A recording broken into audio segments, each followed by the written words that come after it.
their obsession is to transform the rest of the world into carbon copies of themselves. And in order to further this process of transformation of mankind into carbon copies of themselves, they bring to the world something called globalization. The whole world becomes connected. The whole world becomes interconnected. And as the world becomes interconnected, television is used as the master instrument for brainwashing the rest of mankind and causing mankind to become copycats of the West.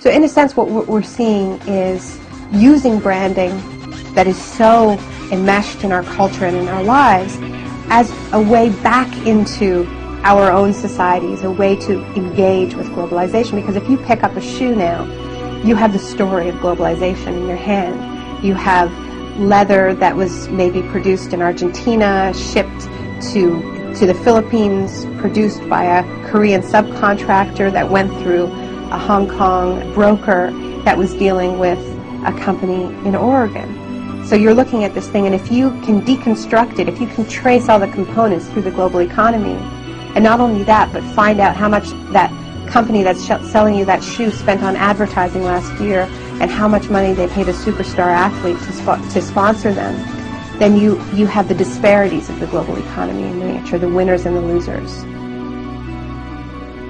What we've seen in the past 6 years is an explosion of brand-based investigative activism, where you have campaigners that have peeled or looked behind the brand, peeled away the facade to see how the goods are produced. There are labor groups in the United States that have sponsored tours of Nike workers, of Gap workers, going to U.S. campuses, to community centers, to tell people how their products are produced. And of course, this is very uncomfortable for these companies, because even though they are the engines of globalization, they don't really believe in globalization, not this kind of globalization, right? I mean, their whole system depends on the world of production and the world of consumption staying safely apart, and there not being this connection at the grassroots where we learn the secrets behind our shiny, perfect, airbrushed global world. So now these brands have become, in many ways, the most visible targets of globalization, so much so that whenever you see a protest, during a protest, there'll be a line of riot cops guarding the Starbucks, guarding the Gap, guarding the McDonald's.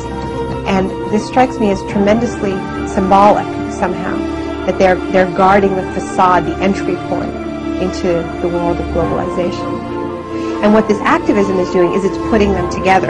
And it's going to the shiny facade of the brand outside the mall, outside the superstore, and saying, we know how your products are produced. That's what these campaigns do. They make globalization real. They say, it's about the food that you eat, it's about the clothes that you wear, it's about the toys you buy your kids.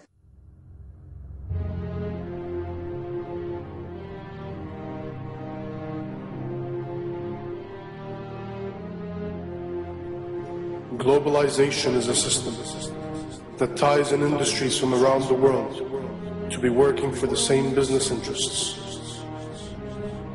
A machine, globally fulfilling the needs of the few, teaching you that humanity will perish without it.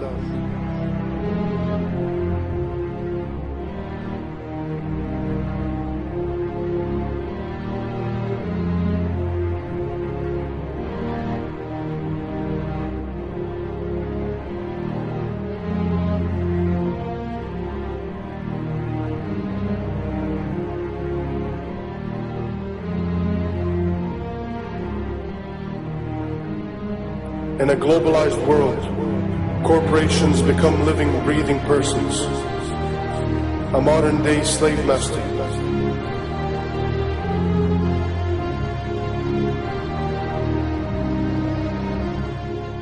These are a special kind of persons which are designed by law to be concerned only for their stockholders. and not say what are sometimes called their stakeholders, like the community or the workforce or whatever.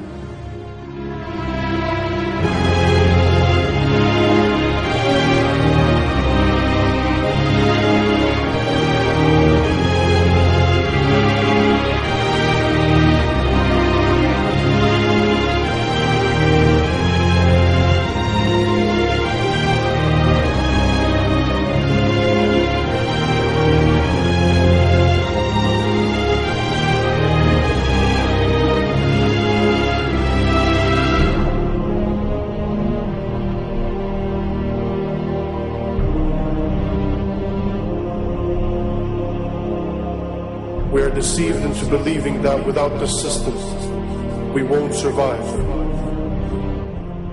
But in fact, the system won't survive without our support. Just like a beehive, it needs its drones. People who will never ask questions, people who will never step out of line, who will begin to need the prison they are in, depend on it, love it.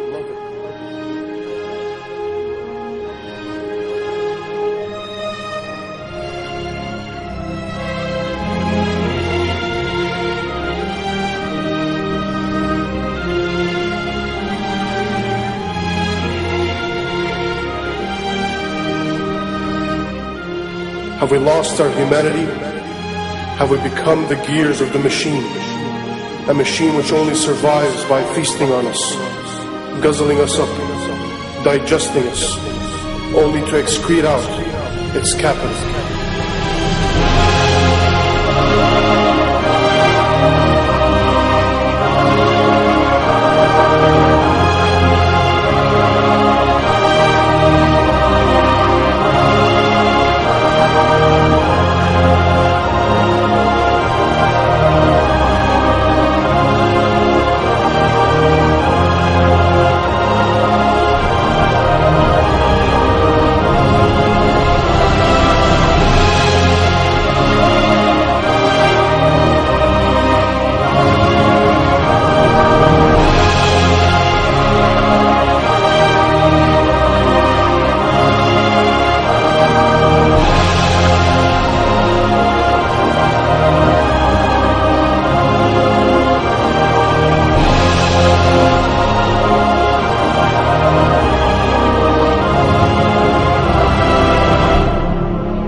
The mistake that a lot of people make when they think about corporations is they think, corporations are like us. General Electric is a kind old man with lots of stories. Nike. Young. Energetic. Microsoft. Aggressive. McDonald's. Young.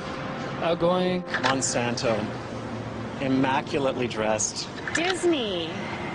Goofy. The Body Shop. Deceptive. They think they have feelings, they have politics, they have belief systems.